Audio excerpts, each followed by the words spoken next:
Dulaan 6.8 trilyon ka pesos mao kini ang gigahin nga national budget sa tuig 2026. Sa kasaysayan sa panudanan sa nasud, mao kini ang 12 pundo nga naaprubahan. Kini gihisgutan sa pagbisita sa Sugbo sa mga representante sa mga national government agencies subay sa usaping budget natin forum Biyernes, Pebrero 20.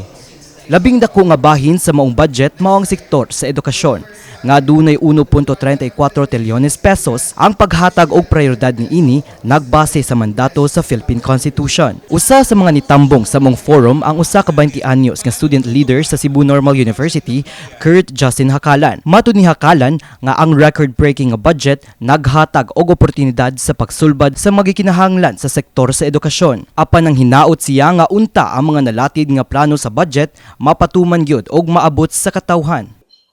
Wala kayo makita with the scholarships nga ilang ipanghatag sa mga students.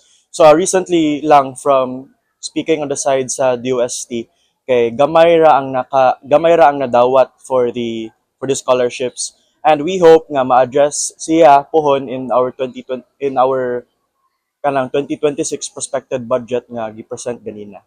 Misunod ang infrastruktura nga adunay 12 nga gahin nga miabot sa 550.9 billion pesos. Ang Department of Public Works and Highways kundi DPWH maoy nangu sa maong sektor. Ang Undersecretary for Regional Operations in Visayas and Mindanao nga si Ador Canlas mipadangat sab sa isyu kabahin sa dulan 8 ka tuig nga pagdilatar sa Metro Cebu Expressways. There is only a fund for its civil works. Hindi kasi yung 5 billion na pinresent ko kanina na right of way, it goes for everyone.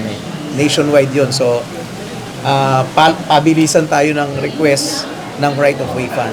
Prioridad sa DPWH karon ang mga taytayan, laing infrastruktura o mga proyekto kabahin sa disaster preparedness.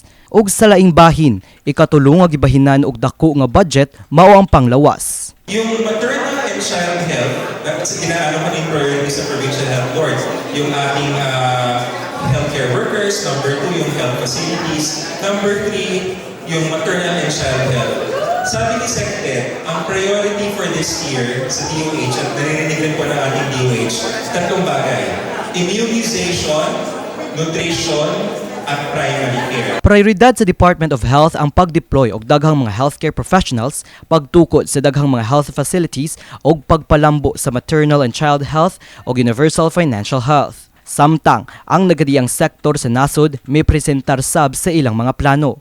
Mas dako sab ang ilang mga budget kung itandi sa milabang mga tuig. Ang Department of Budget and Management kun DBM Secretary nga si Rolando Toledo mipadangat sab nga adunay 3 ka items nga gigahin alang sa Program Appropriations Fund. So we'll make sure that the release of this funding as opposed to all the requirements or documents that require for us to release that in particular for our foreign assisted projects, yun lang tinitingnan namin na pwede natin malilisan given when there's already what do you call this completed or rather perfected contract or loan agreements. Kauban ni Rosel Caparo, kini si Mark Armas alang sa MyTV, Cebu.